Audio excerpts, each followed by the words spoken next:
Hello YouTube, this is Morgan Airspeed Prime here with my next The Promised Neverland anime review. This one's going to be for Season 2, Episode 8.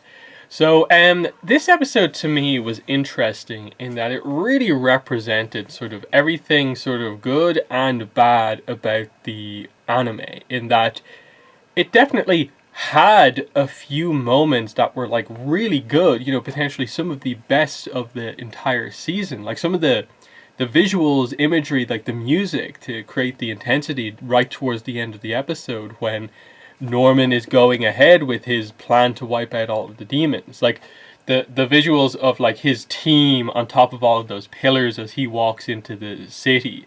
The actual idea for the scene of him walking into the town to literally stab one of the demons. That was actually like an interesting concept. But alongside that, you had, I think, just again the adaptation and how they've skipped all this stuff, but they're not really adding anything in. They're just really just somehow morphing the story that we have around the loss of all these other things. That continues to really play out here in that this episode actually had, some original content with the Norman backstory. Like most of that was sort of new because Norman's backstory, the full details of it, aren't really explored all that well in the manga even. So the anime actually, it filled you in on a few things that we really hadn't quite seen before. Is it as maybe insightful as it could have been? No, in that, again, it's a little vague. There's a lot left up to like, wait, what was going on here? Because like he was talking about like I have all the ingredients to make explosives, and to me, like outside of him saying that, like I got no information whatsoever about like how he has explosives. But I get it. He needs to escape. This is how he met Vincent and the others. This is how they broke out together, where this group formed together. That's fine. That helps to give context to why Norman is the way he is. You see a little montage of them all being experimented on to explain why they were so, harsh with their words against demons in the last episode. But that only helps to really get across the idea that there's very little behind Emma's perspective. Emma is very much just like, Norman says all this stuff to her, I want to wipe out the demons because of this, and this. And then she's just kind of like, no, I met two demons that are nice.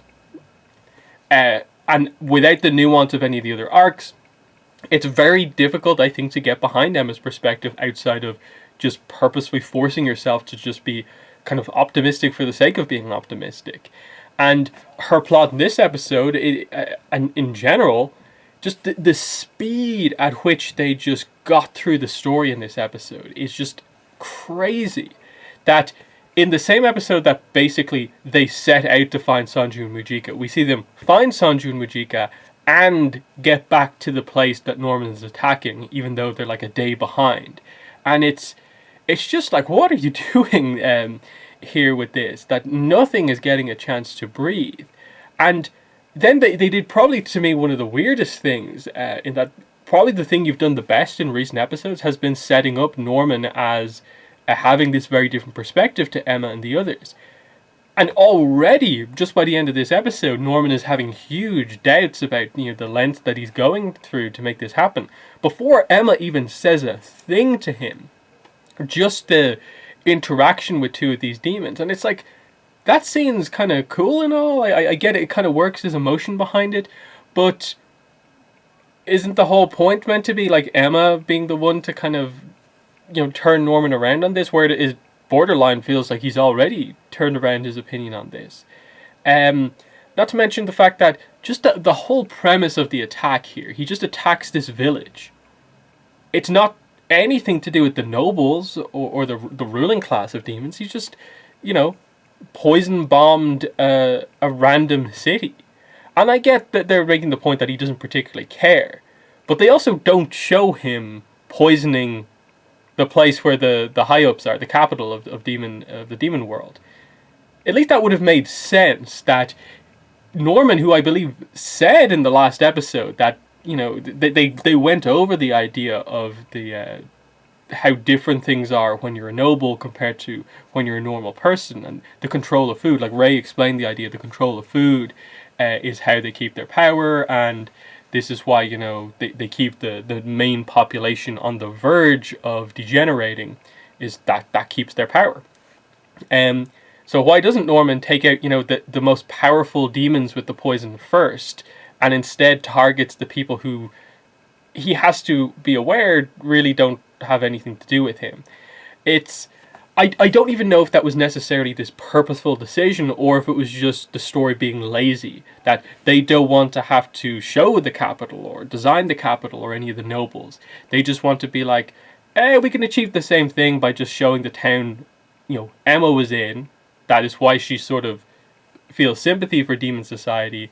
We'll just have Norman attack this place first. It just feels like, no, this isn't working so well. Because either this is trying to get across that Norman is completely gone, that he's specifically targeting this place, or it's just, this is the only location we've designed, we're just doing this because it makes the most sense to do. Not particularly sure. So let's get into then the whole thing with the elder demon and his granddaughter, I think it was. The demon called Emma. I thought this was a little bit silly. Of just, this is the thing. This is what breaks through to Norman. That there is a demon girl called Emma. And that's it. That's the core of it. Literally, a demon has a human name, and that's it. I think this just comes across really poorly. I guess it's all right as a way to finally break through with Norman, but the speed at which they did it. In the same episode where you have Norman, like at the halfway point of the episode, say that I will become a demon if I have to fulfill my plan by taking out all of the demons. Whatever the wording was, like he'll become a devil, like he'll go down this dark path to accomplish what he has to. And then minutes later, just because he hears a demon calling their child, granddaughter, Emma, that's the thing that shatters everything for him. I just think it's a bit silly compared to the manga, which again, I actually think the manga does this section really, really well. How they do pretty much the full arc of Norman's turnaround. A lot better than I think what's going on here, because you went into, in the manga, the big confrontation between Emma and Norman, not really knowing if Norman is going to kind of turn around on things. And so when it happened, it had impact, and finally it was a case of, one of Emma's speeches really hitting, and I actually thought the dialogue was well done across that sequence.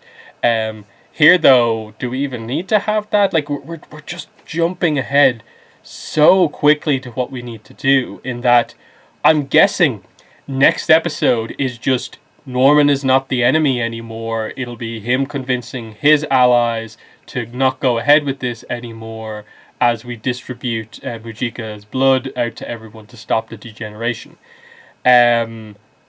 We'll see about the scope of things and how far or not they go, but that's definitely a kind of weird situation that they're in with regards to where exactly they go next. But I think they have to turn their attention now to Grace Field, because this is the only way to bring Isabella back into things, which you have to do because you set up something with her in previous episodes. You have introduced Peter Rattray as of this episode, as I suppose a main human threat. So at least there's that there to be a bit of an enemy. And they use the word gatekeeper here, which I'm guessing confirms to us that the gatekeeper position is not referring to the one. It's just referring to Peter Rattray. So I get the impression they have completely cut out everything that relates to like Kubitidala, Seven Walls, the one, the god of the demons. The promise itself seems to not really be a thing anyone is talking about at this point.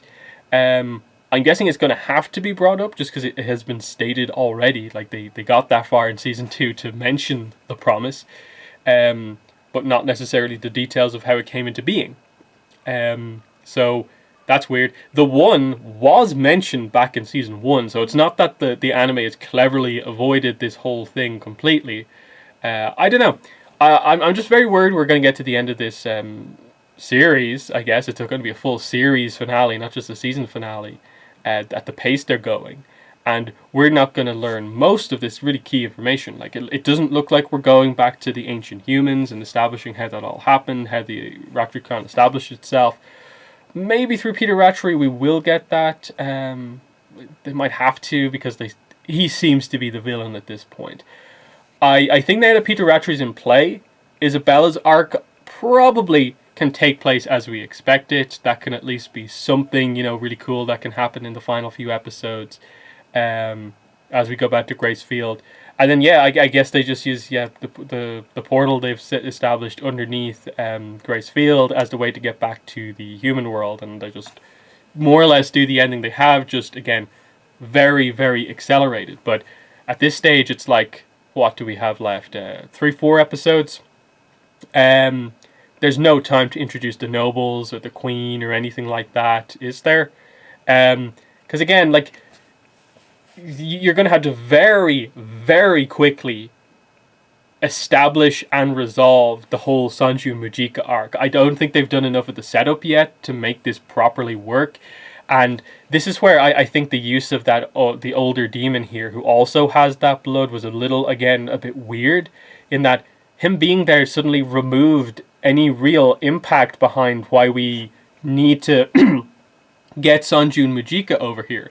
I get like, Mujika is important because she is like the source of this blood in terms of someone who is born with this natural ability, whereas other people gain the lack of a need to eat humans through Mujika's blood. But I just thought, like, why aren't you distributing your blood to everyone? Like, it created an emotional scene as he, like, cured his granddaughter, but it also was just like, is there a reason you're, like, not attempting to help anyone else? He just seems to accept that this is what's happening, which was a nice enough reference, I guess, to someone who is old enough to be aware of, like, this was bound to happen eventually. What we did with the farms to the humans here, inevitably something like this was going to happen, and he seems relatively accepting of, Norman doing what he needs to do to him. But again, this is where, like, the whole, like, complex plot, like basically demon politics, seems to have been more or less dropped as a plot point here, and I always liked that plot, and like the whole, like, sudden arrival of Luvis towards the end of the series, with what they do with Sanju and Mujika. But I don't know. I'm guessing we will get, like, a big Mujika scene where she announces herself to the people, and this really turns Demon Society against the nobles that they have, and they just, I guess we'll have to just simplify the nobles of Demon Society down to just people who have power because they created this promise, and they aren't inherently super powerful themselves, because that's what it feels like at this point. We're not really delving into the idea of the noble demons being wildly powerful, for the most part, because Sanju is about the best demon we've seen, and no one else really comes close to him. So it feels way too late at this point to bring everything together, and that's just my thoughts on the anime overall. In that aspects of it feel good in certain scenes, but a lot of that is just purely taking that individual scene as an adaptation of a part that I know about. Viewing it as just a part of the anime is a real problem. Like, this is not coming together all that well. It feels just very like a mishmash. Like, this is the kind of the best of the Promised Neverland, but they've taken out a lot of the nuance and detail and setup work, and they're just going for the best hits kind of type thing. And so, because it's dealing with relatively important content, it feels like, okay, cool enough. But, a lot of what I feel the Promised Neverland was good at, especially towards the end, was using a lot of the slow build-up of world building and then finally making the key reveal and it all coming together. And it looks like we're not really going to get many, if any, of those moments. And then any hope that the ending could be like saved, the ending of the manga, which people have a problem with, was going to be saved here by the anime. It looks like they're barely going to get to the ending and have enough space left to do anything of note. So no clue whatsoever what exactly is going on here. Just the car crash that is season 2 of The Promised Neverland continues, as they manage to do some things well, but continue to baffle me with a lot of the other stuff that it does. Also, final thing is just a moment I laughed out loud watching this episode was, so we have this sort of chase sequence with the demons in the middle of the episode, and Emma runs away, distracts everyone. Ray comes in, takes out one of the demons with an arrow to the eye, and they're both just resting there. And then another demon comes out from behind the tree and basically has its mouth like almost completely over Emma's head. And her reaction, I thought, was comical, the way that they showed it, in that she's just there looking not like scared or surprised, but just like she witnessed something weird, funny happen. Like, just like, oh, like, what was that? Like, I really did honestly laugh out loud at that scene. It should have been this intense scene as like Emma nearly got killed, but I thought it was just funny the way they showed it. And I just thought it was a weird expression to put on Emma's face that got nothing across. And this was meant to be the big arrival of Sanju and Rujika scene as well. A very final point.